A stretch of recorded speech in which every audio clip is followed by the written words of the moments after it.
오늘은 우리가 이같이 온라인 예배를 드리고 있습니다. 예레미야 46장을 생각하는데 이제 예레미야도 거의 끝이 나가고 있습니다. 그래서 우리가 예레미야가 이제 1장부터 52장까지 있는데 특별히 46장부터 51장은 바로 열국에 대해서 예언하신 것입니다. 열국이라는 것은 이제 세계 나라에 대해서 이제 예언하신 거죠. 그래서 46장은 애굽에 대해서 예언하시고, 또 47장은 이제 블레셋에 대해서 말씀하시고, 또 48장은 이제 모압에 대해서 말씀하시고, 49장은 암몬, 또 에돔, 또 아람, 또 아라비아에 있는 국가들, 이게 여러 나라에 대해서 얘기합니다. 그 다음에 50장, 51장에 가서는 바벨론에 대해서 말씀하시고, 또 52장은 예레미야의 마지막 장이 되겠습니다. 이렇게 46장부터 51장까지 예언자가 열국에 대해서, 여러 나라에 대해서 예언하고 있습니다.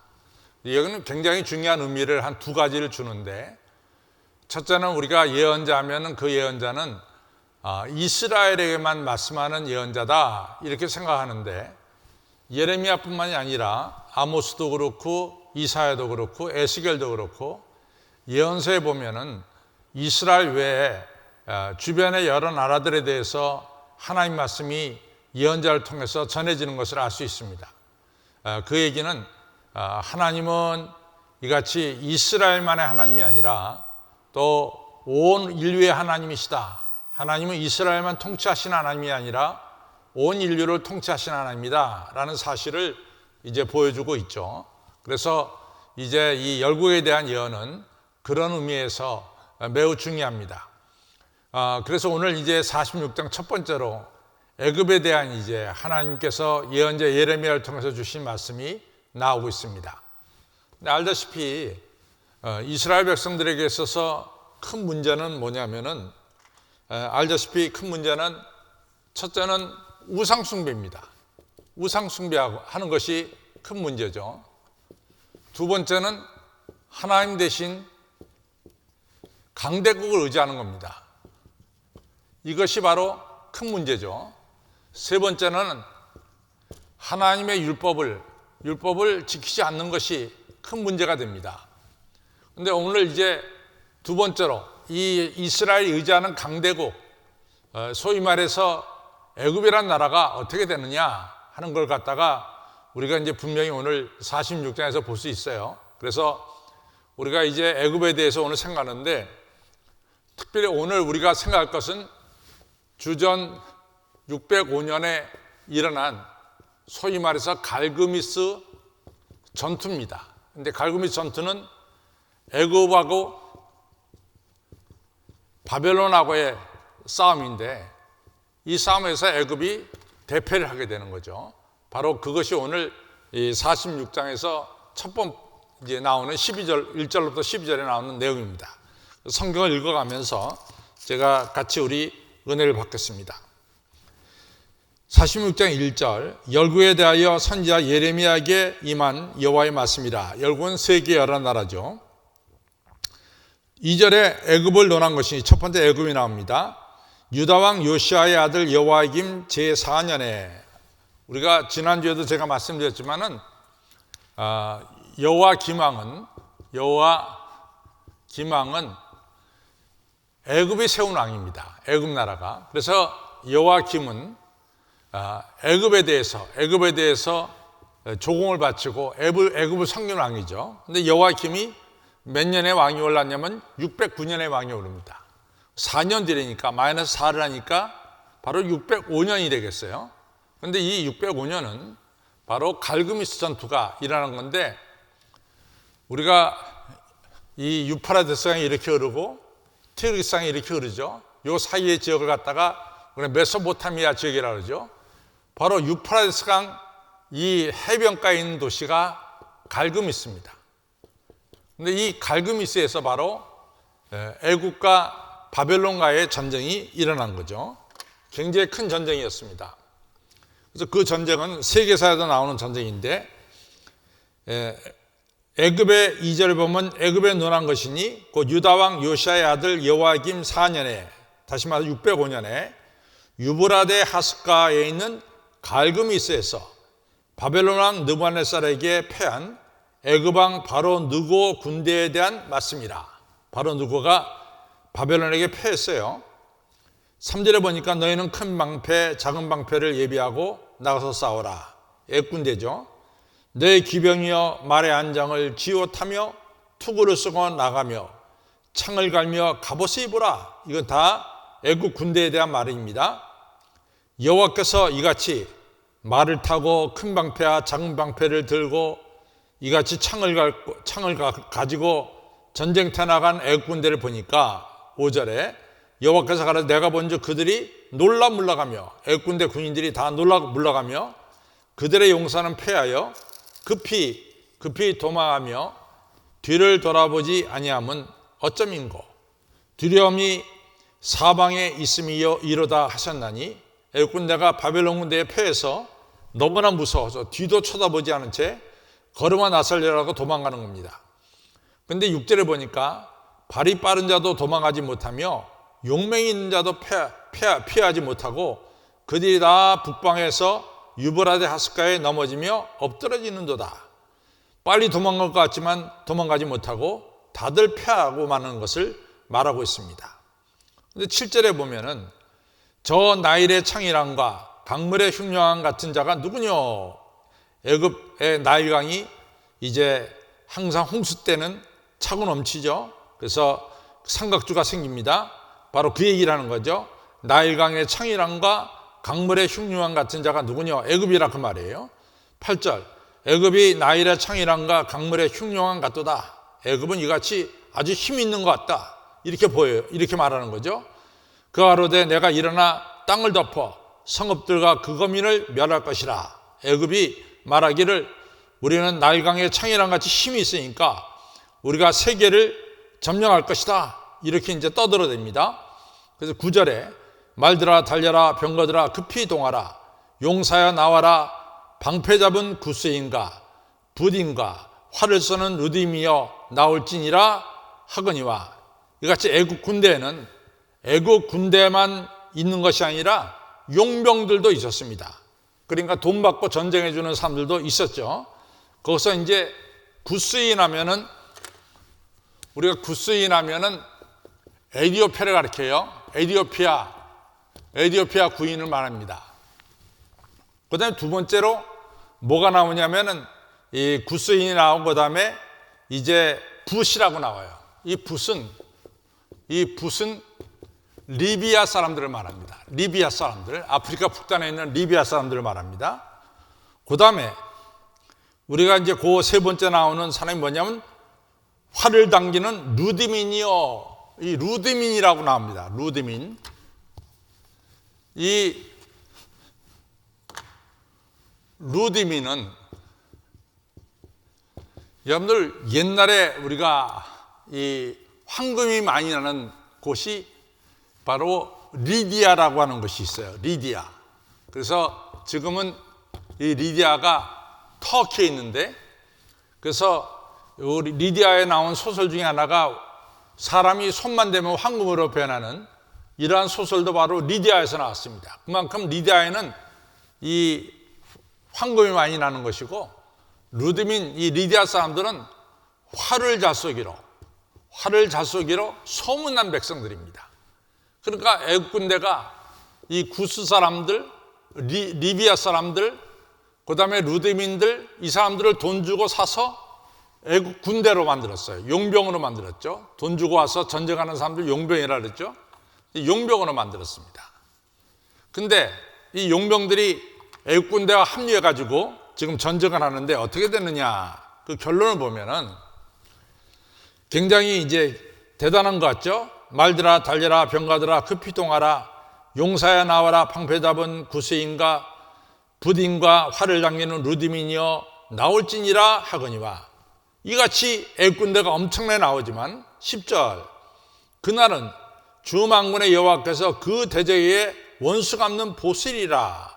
즉 하나님께서 이러한 엄청난 애국군대와 맞닥뜨려서 하나님께서 전쟁을 하신다 이거죠. 그래서 칼이 배부르게 삼키며 그들의 피를 가득히 마시리니 주 만군의 여호와께서 북편 유브라데 하숫가에서 희생을 내실 건시이로다. 이렇게 엄청나게 애국군대가 많이 몰려오지만 하나님께서 이 애국군대를 다 파하실 것이다, 패하게 하실 것이다, 이렇게 말씀하는 겁니다. 11절에 보면은 처녀딸 애굽이요, 애굽을 갖다가 여성으로 비유하고 있습니다. 처녀딸 애굽이요, 이같이 많은 군인들이 상처를 입었어요. 처녀딸 애굽이여 길르앗으로 올라가서 유황을 취하라. 내가 많은 의약을 쓸지라도 무여하여 낫지 못하리라. 상처난 많은 군인들을 위해서 이 길르앗이라고 하는 것은 어디냐면은 우리가 이제 여기가 갈리오스고 여기가 사해예요. 이렇게 해갖고 이제 이스라엘이죠. 예루살렘이고 바로 요 지역이 바로 길르앗입니다. 근데 이 길르앗에 골란 고원이 있죠. 골란 고원이 있는데 여기서 나오는 이 무슨 향료 같은 것이 이 사람의 상처에 이같이 치료하는 약같이 쓰였다고 합니다. 그래서 이 길르앗에 가서 이제 많은 이 향료를 취해라. 많은 의약품을 취해라. 유향을 취해라. 그래서 발라도 낫지 않을 것이다. 그리고 12절에 내 수치가 열방에 들렸고 내 부르짖음이 온 땅에 가득하나니 용사가 용사에게 부딪혀 둘이 함께 엎드려졌습니다. 아주 갈그미스 전투에서 대패한 것을 알 수 있습니다. 이렇게 이제 갈그미스 전투에서 대패를 해서 애굽이란 나라가 중동 지방에서 힘을 잃고 마는 것입니다. 그것이 바로 605년에 일어났어요. 우리가 알다시피 이스라엘 백성들의 죄가 뭐냐? 우상숭배고 두 번째는 강대국이에요. 애굽을 의지했단 말이죠. 여호와 김왕도 애굽에서 세웠어요. 근데 하나님 대신 강대국을 의지했는데 그 강대국이 패하고 말았습니다. 그것을 갖다 보여주는 거죠. 그 다음에 이제 13절로부터 우리가 26절까지 나오는 내용은 이건 605년에 일어난 일이고 1절서부터 12절은 주전 605년에 일어난 거고 13절로부터 26절은 이제 이스라엘이 587년에 망해가지고 우리가 지금까지 공부한 대로 이제 이 많은 사람들이 바벨론 포로로 끌려갔고 남아있던 사람들이 애굽이 좋아서 애굽으로 도망갔습니다. 그래서 애굽이 가서 이제 아주 잘 살려가 애굽에 돌아갔는데 바로 562년에 이 바벨론 군대가 쳐들어와서 애굽을 또 아주 혼란스럽게 만들고 애굽을 갖다가 완전히 점령하진 않았어요. 그러나 애굽을 아주 혼란스럽게 만들고 애굽을 침범했습니다. 그것이 바로 562년에 일어났어요. 바로 그 이야기를 13절로부터 26절에 말씀하고 있습니다.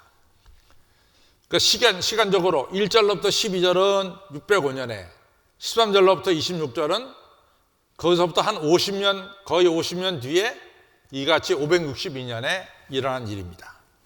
자, 13절부터 보겠습니다. 바빌론 왕 느부갓네살이 와서 애굽 땅을 7일에 이제 공격할 일에 대하여 선지자 예레미야에게 이르신 여호와의 말씀이라. 너희는 애굽에 선포하여 믹돌과 애굽의 큰 도시죠, 노, 멤피스죠, 다바네스에 선포하여 말하기를 너희는 굳게 서서 예비하라. 내 사방에 칼에 삼켜오느니라.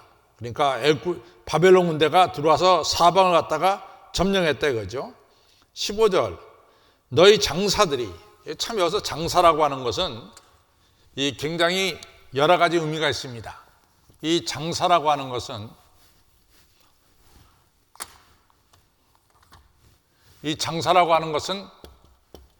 큰 용사를 가리키기도 하고 또 이 장사라고 하는 것은 여러분들 아시다시피 이 고대 사람들은 소를 많이 섬겼어요. 소. 그래서 아피스라고 하는 이 소도 장사라고 불렀습니다. 그러니까 이같이 하나의 신이죠. 애굽 사람들이 섬기는 신이죠. 아피스가. 바로 이 신이 무너지면 웬일이뇨 이 얘기죠. 그래서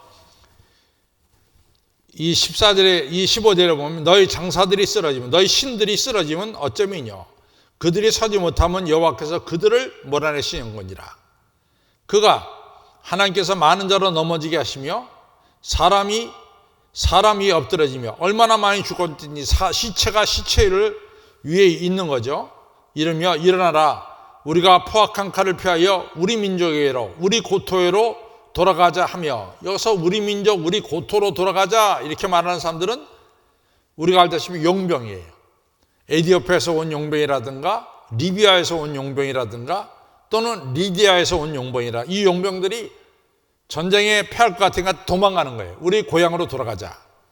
17절 거기서 부르짖기를 애굽 왕 바로가 망하였도다. 그가 시기를 잃었도다. 17절에서 애굽 왕 바로가 바벨론에게 망했다. 이렇게 소문이 나기 시작하는 거죠.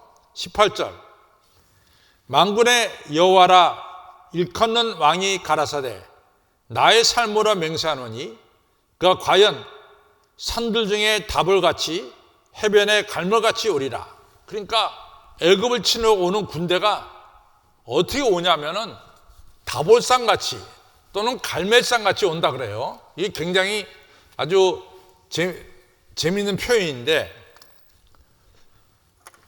우리가 갈멜산 하면은 약 550m 정도 되고 높이가, 또 다볼산 하면은 조금 더 높아요. 한 558m인가 조금 더 높아요. 근데 갈멜산 하면 우리가 알다시피 엘리야가 이 바선자 싸워서 이긴 것이고, 다볼산 하면은 마태복음 17장에 나오는 예수님께서 이같이 변화하신 산이 다볼산입니다. 근데 이 산들은 특징이 뭐냐면은 다볼산만 하더라도 평지, 이즈레이라고 하는 이 평원에 산이 이렇게 올라섰어요. 그러니까 누구나 산을 볼 수 있습니다. 또 갈멜산도 서쪽에 있는데 올라섰어요. 어디서나 갈멜산을 볼 수 있어요. 이 얘기는 뭐냐? 바벨론 군대가 쳐들어오는데 누구나 다 볼 수 있을 만큼 엄청난 이 산같이 엄청난 힘으로 지금 애굽에 쳐들어온다, 이 표현을 한 거죠. 그래서 이 갈멜산이 나오고 다볼산이 그래서 나오는 겁니다. 다 성경에 나오는 유명한 산이죠. 갈멜산 하면은 엘리야가 바선자 싸워서 이기던 산이 갈멜산이고, 다볼산은 마태복음 17장에 나오는 예수님께서 변형된 산이 바로 다볼산이죠. 그래서 이 18절에 만군의 여호와라 일컫는 왕이 가라사대 나의 삶으로 맹세하노니 그가 과연 산들 중에 다볼산같이 지중해 해변에 있는 갈멜산같이 오리라. 엄청난 군대가 오리라. 19절 애굽에 사는 딸이여 너는 너를 위하여 포로의 행리를 준비하라. 노비 멤피스죠. 노비는 애굽의 수도입니다. 멤피스가 황무하며 불에 타서 거민이 없을 것입니다. 바벨론 군대에 있어서 이 군대 때문에 멤피스가 불에 타는 이러한 심판을 받게 될 것이다. 애굽이 전쟁 나기 전에는 20절 애굽이 심히 아름다운 암송아지라도 북에서부터 멸망에 이르렀느니라. 자, 사실은 전쟁 나기 전에 애굽은 너무나 좋은 땅이었죠. 아름다운 암송아지 같은 땅이었죠. 그러나 북으로부터 멸망이 이르렀고 또 이르렀느니라. 21절 또 그 중에 고영군, 돈으로 산 용병들을 말하죠. 고영군은 외양간의 송아지 같아서 돌이켜 함께 도망하고 서지 못하였나니 재난의 날이 이르렀고 벌벌할 때가 왔습니다. 이 용병들은 애굽이 어려움을 당할 때 전혀 도움이 되지 못하고 도망가 버리고 말았다 이거죠.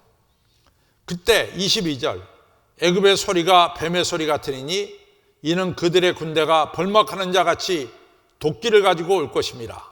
마치 애굽 바벨론 군대가 애굽을 치는데 이 나무를 베는 이 벌목하는 사람들처럼 도끼를 들고 이같이 애굽을 친단 말이죠.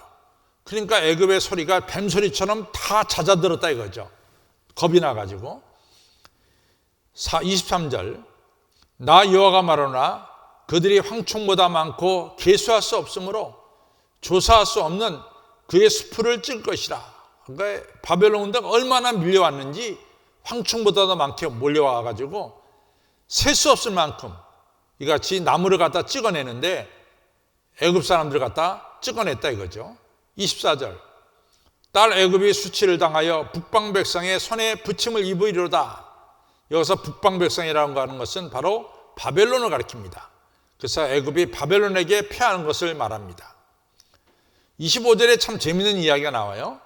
나 만군의 여호와 이스라엘 하나님이 말하노라 보라 내가 노의 아몬가. 이게 참 재밌는 얘기인데요. 노의 아몬가. 이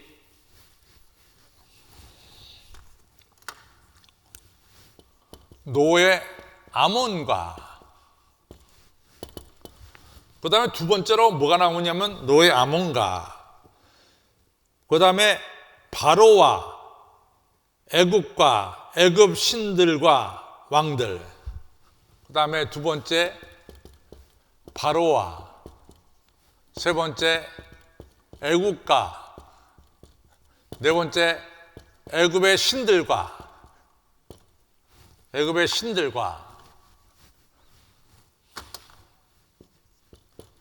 그 다음에 다섯 번째 애굽의 왕을 말합니다. 애굽의 왕들과 이런 자들이 다 망하는 거예요. 그런데 여기서 이제 재밌는 사실이 뭐냐면 노라고 하는 것이 어디냐? 이게 바로 오늘날 룩소입니다. 룩소. 옛날에 테베라 그러거든요. 테베죠. 룩소. 그래서 여러분들 애굽에 가면은 룩소를 꼭 가봐야 돼요. 룩소가 한때 수도였어요. 엄청난 이같이 기둥들이 바로 룩소에 있습니다. 룩소는 정말로 대단한 도시예요. 근데 이 룩소에서 뭘 섬겼냐면 아몬이라고 하는 신을 섬겼어요. 이 신은 태양신을 가리킵니다. 근데 이 룩소의 아몬도 바벨론한테 망하고 애굽의 왕 바로도 망하고 애굽도 망하고 애굽이 섬기는 신 레라고 하는 신 아몬이라고 하는 신도 망하고 애굽의 왕들도 다 망한다 이런 얘기예요. 특별히 처음에 나온 노의 아몬 하면은 룩소 지금의 룩소의 이 옛날에 이 수도였는데 룩소 사람들이 섬기던 아몬 태양신도 결국은 이같이 바벨론의 하나님의 심판에 의해서 망하게 됨을 말씀하고 있습니다. 그래서 오늘 보면은 나 만군의 여호와 이스라엘 하나님이 말하노라 보라 내가 노의 아몬과 룩소의 아몬이라는 신과 바로와 애굽과 애굽의 신들과 왕들 곧 바로와 및 그를 의지하는 자들을 벌할 것이다. 하나님의 심판이 있죠. 내가 그들의 생명을 찾는 자의 손, 곧 바벨론 왕 느부갓네살의 손과 그 신하들의 손에 붙이리라. 이같이 애굽이 이 느부갓네살 왕에 의해서 패한다 이거죠. 그런데 하나님은 한 가지 약속을 합니다. 그럴지라도 그 후에는 그 땅, 애굽 땅이 여전히 사람 살 것이 되리라. 여호와의 말이리라. 하나님께서 애굽을 치시지만 애굽에서 그래도 사람이 살 수 있도록 이같이 은혜를 베푸시는 것을 알 수 있습니다. 이제 마지막으로 좀 가겠습니다. 마지막에 가면은 27절에 보면 내 종 야곱아 두려워 말라 이스라엘아 놀라지 말라 보라 내가 너를 원방에서 구원하여 내 자손을 포로된 땅에서 구원하리니 야곱이 돌아와서 평안히 정원히 거할 것이라 그를 두렵게 할 자 없으리라.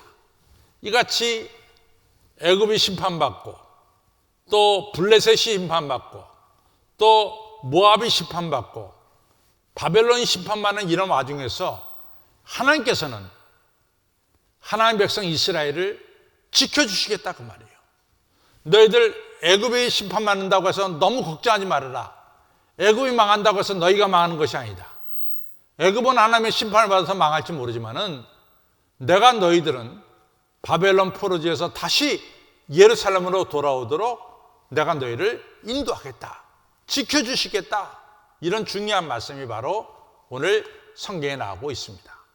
그러니까 환난과 핍박 속에서도 하나님은 하나님의 백성들을 지켜주신다라고 하는 사실이죠. 그런데 또 한 가지가 있어요.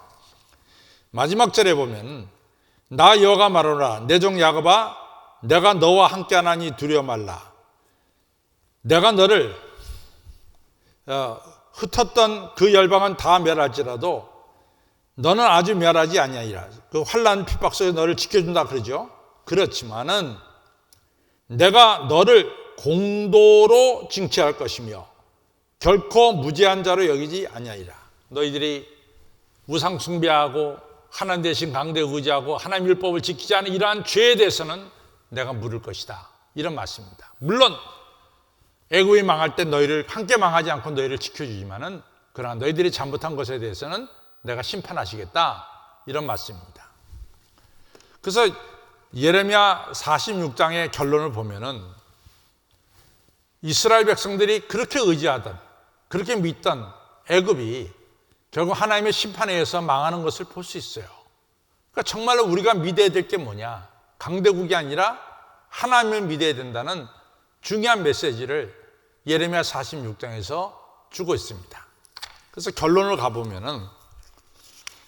가서 보면 이렇습니다. 결론 같이 있습니다. 시작. 하나님께서는 이스라엘만의 하나님이 아니시라 온 인류의 하나님이심을 알 수 있습니다. 그래서 우리는 세상에 돌아가는 일을 보면서 하나님의 역사하심도 보아야 하는 것입니다. 성도 여러분, 온 우주 만물의 주인 되시고 다스리시는 여호와 하나님, 그리고 하나님 백성을 사랑하시고 지켜주시는 하나님만을 의지하고 믿으시기 바랍니다. 그래서 환난과 핍박이 임한다 할지라도 하나님의 돌보심 속에서 담대하게 살아가는 성도님들이 되시기를 바랍니다. 애굽이 망하는 와중 속에서도 하나님께서 하나님 백성을 지켜주신 것을 우리가 알 수가 있습니다. 우리 찬송가 444장 우리 같이 힘차게 부르고 기도하겠습니다.